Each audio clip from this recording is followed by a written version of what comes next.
যে দুটো ব্যবহার করবো সেটা হচ্ছে পিএসি আর হচ্ছে টার্ট, দুটোকেই আমি, আমার হাত থেকে পড়বে না, এটা হতে পারে না, মানে ওইদিকে মাথা মধ্যে বসে দেখছে যে কি করছি।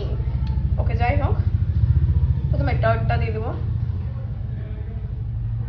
খুব অল্প দেবো বিকজ এটা হচ্ছে দিনের মেকআপ, তো সো একদমই হেভি না, জাস্ট হালকা দুটোকে মিক্স করবো, আর খুব একটা কোথাও আর দেবো না, নোজে হালকা দেবো। তো অলরেডি 5টা সরি সকাল মোটামুটি 8:30 9টার মধ্যে পুজো কমপ্লিট হয়ে গেছিল আমার বাড়িতে। আর যেহেতু বিয়ের পর ফার্স্ট সরস্বতী পুজো, 1 বছর হয়নি বিয়ে, আর কিছুদিন বাকি আছে 1 বছর হতে, তো আমি আজকে দিনটাকে কোনো মতেই ছাড়তে চাইছি না। আর ভাবলাম যে কোনো এক্সট্রা ভিডিও না বানিয়ে ডাইরেক্ট আজকে যতটা পারবো তোমার সাথে শেয়ার করবো, আর কিছুক্ষণের জন্যই বেরোবো কারণ আজকে সাজানো আছে, তারপর আবার একটা জায়গায় ইনভাইট আছে পাড়াতেই। ফার্স্টে ফুল ফেসটাকে আমি একটু ক্লিন করে নিচ্ছিলাম, আর তারপর টোনার, তারপর চলে গেলাম সানস্ক্রিন, আর তারপর চলে গেছিলাম ময়েশ্চারাইজারে, because winter season moisturiser most important. প্রাইমারের জন্য ব্যবহার করেছিলাম স্মার্চ বক্সের এই প্রাইমারটা, আর তারপর একটু লিপ বাম লাগিয়ে চলে গেছিলাম কারেক্টিংয়ের জন্য। আমি ফরএভার 52 কারেক্টর দিয়ে আমি করে নিলাম, ভয়েস ওভার করতে পারছি না, আলাদাভাবে ভয়েস দিয়ে দেবো বিকজ বাইরে পুজো হচ্ছে। সো বেসের জন্য ব্যবহার করেছিলাম লরিয়াল আর টু ফেস্টের ফাউন্ডেশন, আর কনসিলারের জন্য ব্যবহার করেছিলাম টার্ট আর হচ্ছে পিএসি, দুটোকে মিক্স ব্লেন্ড করতে। তো বাকিটা আমি এই ব্রাশটাকে ফুল ফেসে ব্লেন্ড করে নেবো, আর লাস্ট একবার সব কিছুকে একসাথে ব্লেন্ড করে নেবো। এর থেকে আমি খুব একটা হেভি বেস আর করবো না, বাকি এবার আই লিপস এগুলো নিয়ে নিব।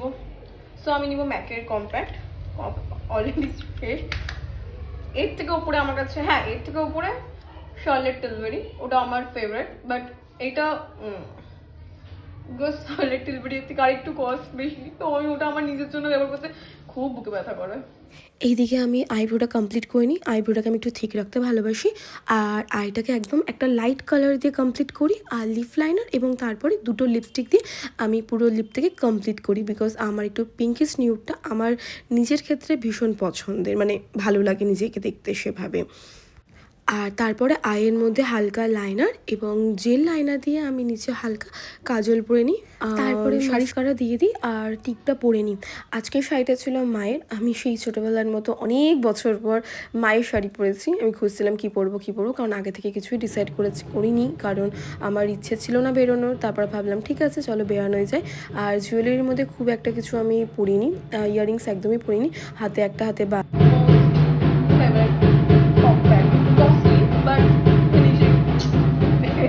একদম ফিনিশিংয়ে আমি এই কম্প্যাক্টটা ফুল ফেসে অ্যাপ্লাই করে নিই।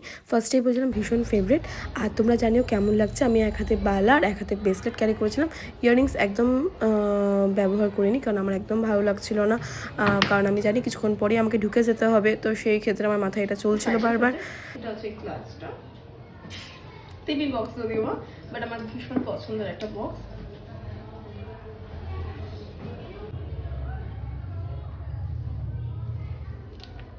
আচ্ছা তোমরা জানিও সরস্বতী পুজোর লোকটা কেমন লাগছে।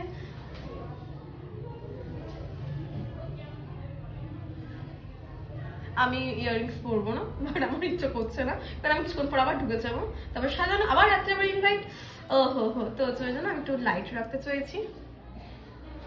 আর কেমন লাগছে জানিও, হ্যাঁ।